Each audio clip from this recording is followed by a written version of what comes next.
はいどうも、今日はねこちら44式を紹介していきたいと思いますけども、皆さん44式ってご存知ですかね。こちら正式名称は44式騎兵銃、騎兵のために作られたカービンですね。短い銃になってます。この銃はですね、多分帝国陸軍の銃の中で一番よくできた銃やと思います。自分今までね99式38式とリビューしてきましたけども、この銃がね一番のお気に入りになりました。まず44式の名前の由来ですけども、明治44年1911年ですね、これが正式採用されました。1911年1911、ガバメントも1911年ですよね。1911年命銃が生まれる年なんですかね。とにかく素晴らしい銃です。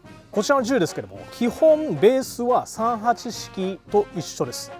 アクションもですね38式と全く一緒なんですけども、それぞれちょっと違う点があちこちに散らばっています。まずこの銃の口径なんですけども、これは 6.5mm、38式と一緒ですよね。この銃の長さがねものすごく短い長さになってます。これ全長がですね 955mm。これね、折りたたみ式の銃剣が後でね見せますけどもあるんですけども、これを立てたとしても1メートル30センチ1309ミリということでね、かなり短い銃になっています。ちなみに38式なんですけども、38式銃剣をつけない状態で1276ミリ、かなり長いですよね。で銃剣をつけた際に1663ミリもあるっていうね、もう槍状態ですけども、こちらはね本当に使いやすい短い銃になってます。こちらのライフリングですけども、これは6錠右回り、総弾数がね5発、ここにマガジンがありますけども5発入ります。そして重量ですけども 3965g、 バレルの長さですけども 419mm あります。そしてこちらの有効射程ですけども 500m ということになっています。まずこちらの44式の特徴ですけども、騎兵銃ということでねいろいろな特徴があります。44式はこのごっついブラケットが先端についてますよね。これ何のためにあるかというと、こちらの折りたたみ式銃剣を収納するためにあります。馬に乗ってると30式銃剣やと両手を離して、銃剣を操縦しないといけないんですけども、こちらにね30式銃剣があります。これはね馬に乗りながら銃に装着するっていうのはちょっと難しいと思うんですね。でこちらの銃はこちらにボタンがあるんですけども、これを押すことによって銃剣が出ます。こういうふうに出るんですね。でこれを伸ばすと、これは一応片手でできる操作なんですよ。だから馬に乗ってても操作が可能やっていうことでね、こういうふうな形になってます。こちらの銃はねちょっと硬いんですけど、このボタンを押してね引っ張り出してガチャッと、せっかく銃剣伸ばしてるんでね、この銃剣の特徴をちょっと話していきたいと思いますけども、このサイド全然刃ついてません。だからこれねなぞっても全然指が切れることないですし、先端もねそんなに尖ってるってわけじゃないですね。あえて言うならマイナスドライバーの先っちょぐらいの感じです。ただねこれをバーンと刺したら絶対刺さるって感じですね。でこちらの真ん中にこの溝があるんですけども、これは強度を上げるためとさらに血抜きをするためとも言われています。でこれ前から見るとほぼね十字みたいなね形になっています。銃剣の下は上と全く逆で、なんかね溝が出てるって感じですね。これもさらに強度を上げるためだと思われます。非常に強固な作りでね、これで何度刺しても絶対壊れないような仕組みになっていると思います。さらにこうやってね触っても全然ガタつかないですし、素晴らしい設計になってます。戻す時にはですねこのボタン、これをもう一回押して折りたたむことになるんですけども、また戻す前にねこのストックの方にも溝がありまして、これを戻した時にきれいに収納されるっていう風な仕組みになってます。素晴らしい設計ですね。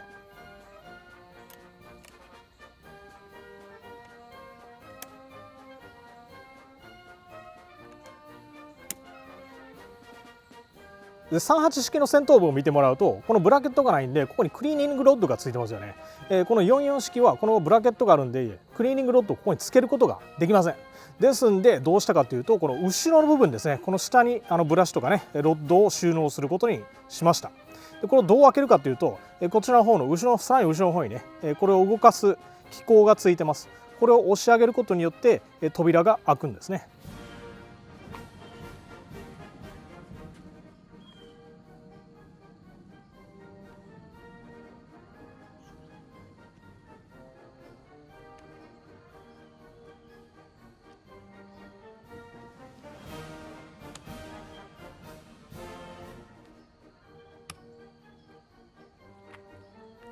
でこちらの銃残念ながらこのロッドはついてませんでした。38式ともう一つ違うところはライフルスリングをつけるこの金具ですね。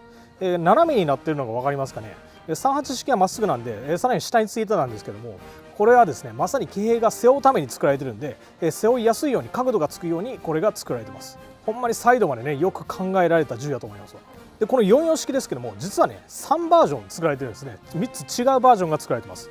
こちらにあるやつは後期のものになるんですけども、ちなみにこれは名古屋で作られてます。こちらの44式3バージョン全て含めて約9万1000丁ぐらい作られてるんですね。比較として38式340万丁も作られてます。と比べて全然こちらの方少ないですよね。まず初期の44式ですけども、これは陸軍造兵廠で作られていました。総生産数はですね5万6900丁ですね。中期になるとねこのネジの間隔ちょっと広がります。なぜかというと初期の44式の命中率が悪いと文句は結構入ったらしいです。この銃剣を伸ばした時にこのブラケットとバレル自体が接触して振動が伝わって命中率が落ちるっていうことになってたらしいんです。そしてこのネジを広げることによってブラケット自体がしっかり固定されてバレルにね接触しないようになりました。そしてねバレル自体がフリーフローティングになって命中率も上がったと言われています。そして中期は約8000丁小倉の方で作られています。そしてね後期になるとこのネジがさらに広がります。これを広げることによって強度がさらに上がっておまけにこの木が割れるっていう問題が出てたんですけども、それもなくなったそうです。そしてこちらの後期ですけども、小倉の方でだいたい1万3000丁、そして名古屋の方でさらに1万3000丁ぐらい作られています。カービンだけで言えば38式のカービンも出てるんですわ。それは全く一緒の構造でフロントも全く一緒なんですけども、この44式の一番の違いっていうとやっぱりこの銃剣の仕組みですよね。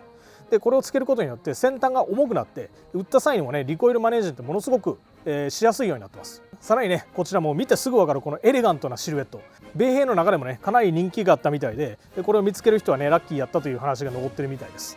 で44式のもう一つの特徴はこちらに横にフックが出てますよね。でこれはもちろん銃を立てる時に使うものなんですけども、よく言われるのがこれ銃剣と銃剣で戦った時に相手の銃剣をここに入れてストップさせたりね防御したり相手の銃剣を振り落としたりするように使うとも言われてます。こちらにね30式銃剣がありますけども、例えばこういうふうに銃剣をこういうふうに相手の銃剣をねこういうふうに入れてガードするとかね、そういうふうに使われた可能性もあるみたいです。こちらの44式なぜねこういう銃剣を銃にわざわざつけたかっていうことなんですけども、騎兵っていうのは基本軍刀を持ってますよね。さらにこちらの30式銃剣をつけてもうたらもういっぱいじゃらじゃら横についてると扱いにくいとってことでね、馬に乗ってても片手でこういうふうにディプロイできるような銃剣をつけたというわけです。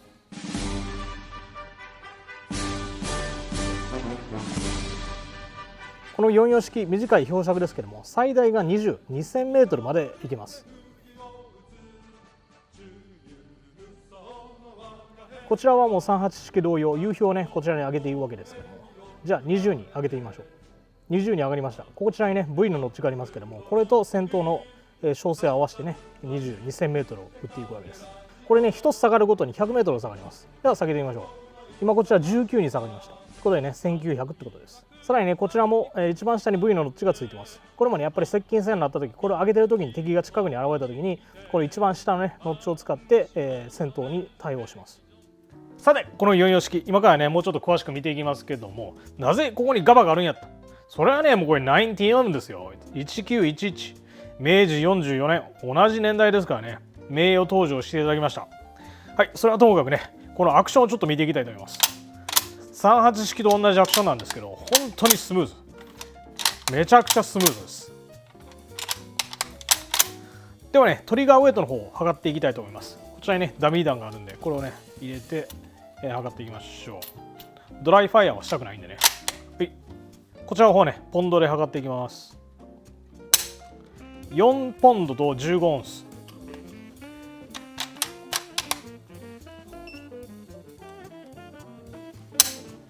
4ポンドと2オンス、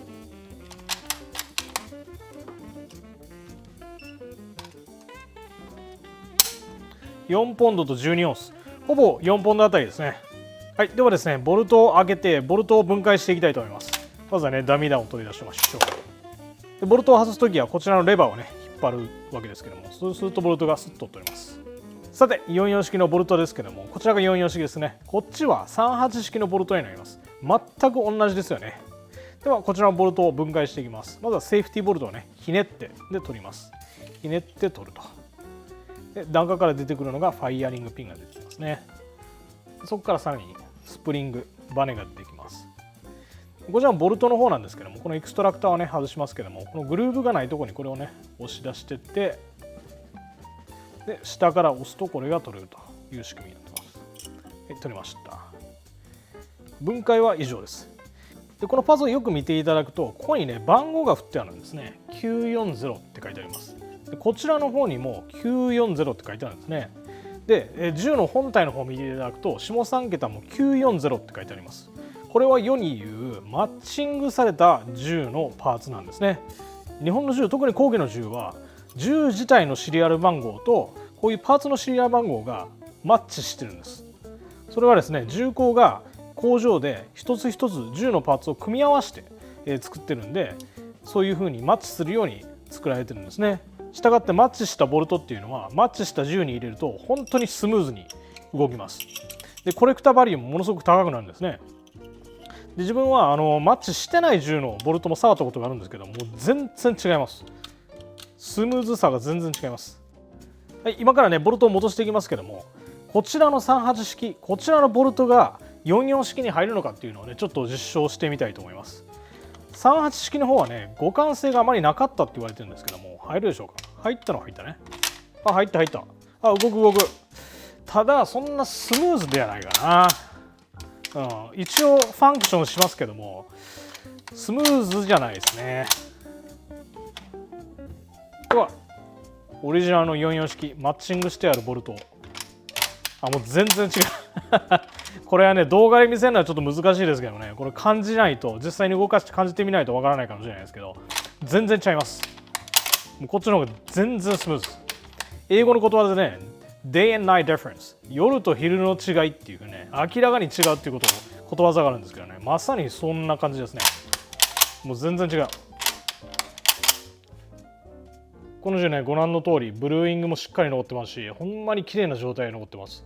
ほんでもってね、よく質問でいただくんが、これどれぐらいすんのっていう話なんですけども、まあそれはね状態によってもうピンからキリまであるんです。ただ44式の場合はもう数自体が少ないんで、結構します。特にねこんな綺麗な銃、おまけにこの門もねしっかりついているっていう銃は非常に市場価値が高いです。自分はこの銃1500ドル払ったんです。でなんでそんな価格でね買えたかっていうと、これネットで買ったんじゃなくて、たまたま行ったものすごく古臭いね銃砲店のおじいちゃんと話してまして、そしたらそのじいちゃんの友達がこれを売ってるっていう話を聞きまして、何やったら持ってきてと。で持ってきてもらって見に行ったら、なんとこんな銃でものすごく状態がいい銃で、値切って最初はね1700ドルって言ってたんですけど、値切って1500ドルで買うことになりました。ですんでね、通常ネットで買うような銃でこんなに状態のいい44式の銃は2000ドル超えても全然不思議じゃない値段です。さて今からね射撃場へ瞬間移動して銃を実際に撃っていきましょう。はい、射撃場にやってまいりました。あいにくねまた雨降ってるんですよ。これ日曜日にね自分大抵撮影するんですけど、なんか日曜日に雨降る日多い。今からね50ヤード撃っていきます。さすが短いですね。行きましょう。50ヤード。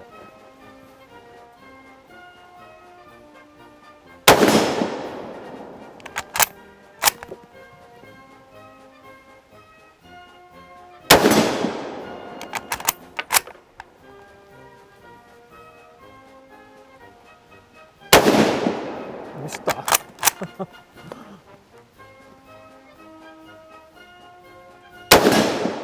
おお、ターゲットが落ちた。ちょっと左上に当たってましたね。もうちょっと下の方狙わなあかんかな。いきます。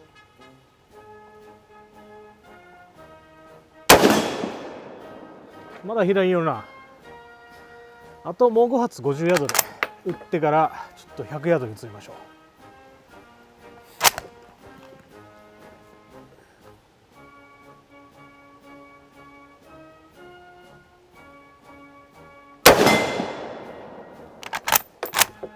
マズルフラッシュがやっぱり見えますね。短いとバレルが。38式の方は長いんでマズルフラッシュがあんまり見えないんですよ。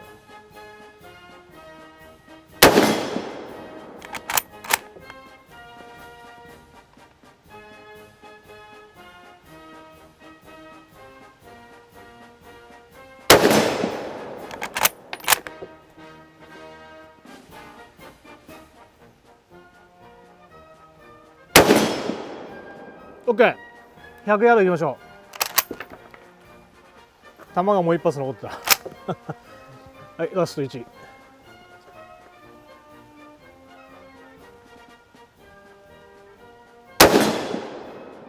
OK、OK。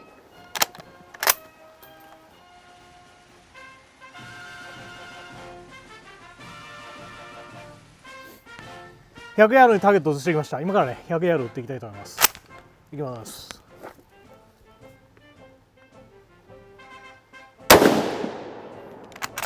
ミスった。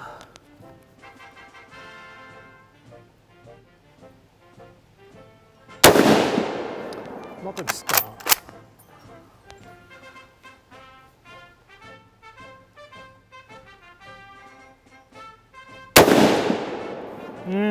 なぜだ？なぜ当たらねえ？どこ打ってんねん。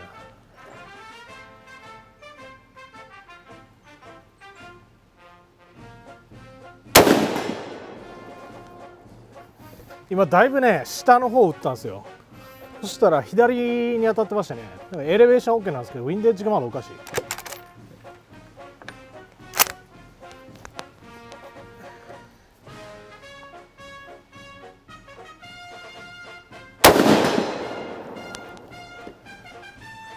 この銃ねだいぶ左に行く癖がありますわ。もうこれでちょっと200ヤード無理かもしれないですね。100ヤードでちょっと集中します。じゃあねもう一回100ヤード打っていきます。左下ですね。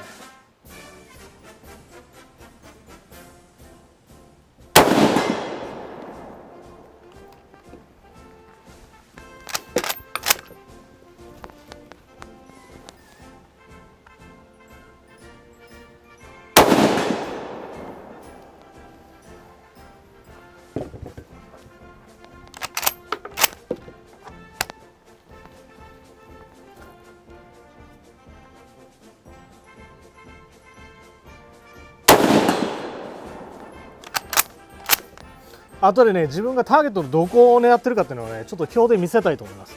だいぶね右下狙ってるんですよ。それで今左のちょうどね真ん中のあたり当たってるんで癖のある銃ですね。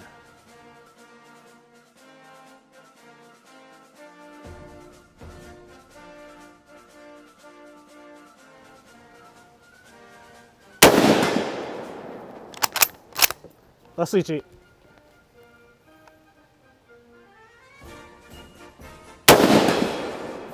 OK。まあね命中率はかなりいい銃やと思いますわ。100ヤードでね結構タイトなグループできてますよね。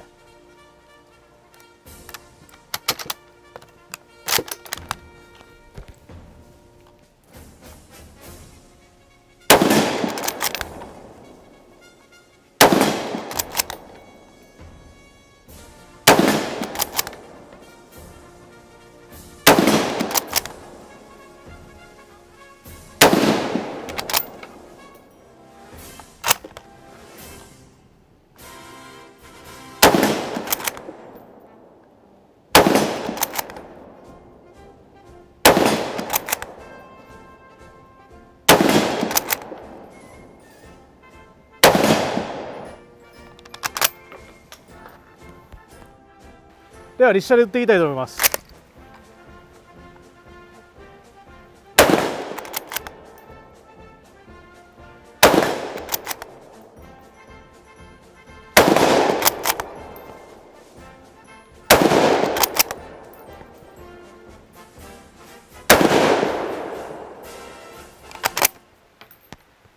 やっぱり打ちやすいですね。立ってても軽いんでね。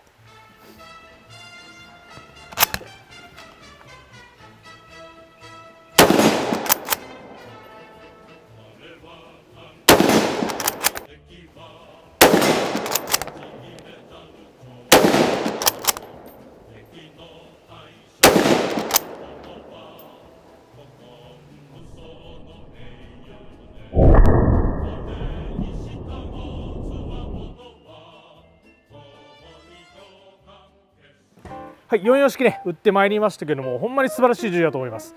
打っててね本当に打ちやすいですし今100ヤードあたりではかなりタイトなグルーピングができましたね。でアクションは38式と同じアクションですけども、ほんまにスムーズでね、やってて打ってて本当に打ちやすかったです。200ヤードあれからちょっと挑戦したんですけど10発打って1発しか当たりませんでした。もうちょっとねこれを打って練習して癖ってのを理解して、それからねまた200ヤード再挑戦したいと思います。立射をしていてもやっぱりね軽いんで構いやすいですし操縦もしやすかったです。やはりね騎兵銃っていうことで馬に乗ってるってことを想定した銃なんでね、そういう風に設計されてるんでしょうね。これでね99式、38式、44式とね紹介しておきましたけども、質問で時々いただくんが猟銃やったらどれを選ぶという質問がありましたけども、自分はもう間違いなくこの44式を選びます。まず長さ、38式はねちょっと長すぎるんで猟銃には向かないですね。99式もちょっと7.7きついっていうのがありまして、この 6.5 のこのリコイルの軽さ、そしてこの44式のこの短さでこの44式を猟銃に選びます。実際ね今年ライフルの時期になりましたらこの銃を持ってってね、狩猟してみたいと思います。またね質問等ございましたらコメントにいっぱい書いてください。コメントしてくださる人大好きです。では今週もありがとうございました。